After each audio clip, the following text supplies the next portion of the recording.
whenever there has been a terrible, terrible thing that's happened, whether it be the Stasi or Mao or the Nazis, it's happened through collective identitarian politics, often in reaction to another group. So, I mean, the Nazis were obsessed with communism, right? The communists and the Jews, they saw them as sort of synonymous. We've got to be against that identity and this identity. Whereas you've never heard of like just a bunch of individuals who have been like, you know, ruined the world. Yes. No. And that is true. But at the same time, I think we have to think in terms of what is and not what we'd like to be. It is a fact of history that groups, when, you know, disparate groups, when brought into conflict with one another, will organize around their tribal identity. And that does tend to lead to atrocities. You know, I don't think anybody would disagree with that fact. But it's also, you know, the other question is, well, what's the alternative? Because again, if one group is going to identify with their group identity and organize around that, or treat that as their organizing principle, and another is not, well, it's going to be the former group that's going to commit atrocities against the latter. So stop allowing them in. Yeah. But that would be. I mean, in the case of Britain, that would be the solution. If we could continue to, and I don't think it's actually possible, so I'm speaking in real idealistic terms here. If we could continue to have that individualist 90s exciting time. And just say, well, hang on, no. If you're part of Scientology, if you're part of the FLDS, if you're part of Nixium cult or Islam, then we don't necessarily want large numbers of people from that place here. And it's not unreasonable. Like this, you know, I think this kind of line of argument has been cast basically for my entire life as being the remit of kind of shaved head, thuggish kind of people. And I think that's been part of a strategy. I think the media has presented it in that way,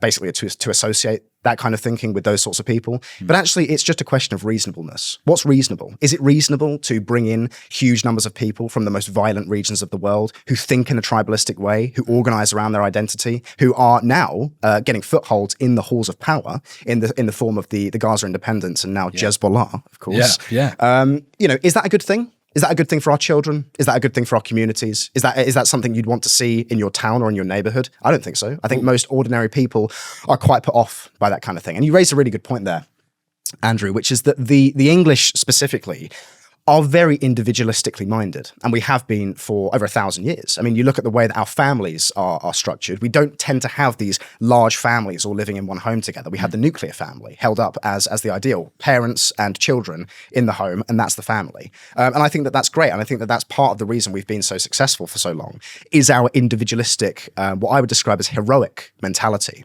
You read English writers throughout history, and there is this consistent coming back to the heroism of the individual. Which is actually a very unique idea. And it's one that's, and this is why I think for so long I called myself a classical liberal, because classical liberalism is basically the codification of English culture in the form of an ideology. And so when we read John Locke or John Stuart Mill or any other kind of liberal thinker from the Enlightenment, we read it and we think, well, yeah, this is all stuff I basically agree with because I'm English. And that's really the primary reason why I do. But when you're thrown into this situation that we're in now, where we live in a multicultural, multi-ethnic country, multi-religious country, a lot of those ideas just don't work. They break down. You know, these ideas are suited to the time and place in which they were kind of created, which is a highly homogenous, high trust, highly interwoven society that has been basically unchanged in its demographics and in its religion for centuries. Because this is the thing with us being an island nation. An island nation is an interesting thing. It's like a Petri dish where you find you're isolated from certainly the rest of Europe, and you see this very rich, very unique culture kind of expressing itself organically over time. And it's out of that culture that these individualistic ideas come. But when you introduce unprecedented advancements in transportation and communication technologies into that environment, well, a culture is a very fragile thing. And when you introduce that kind of radical change, when you introduce millions of people from regions of the world very different to our own, very far away from our own, without much shared history with our own, like the Middle East and North Africa, outside of colonialism, of course, things start to go wrong.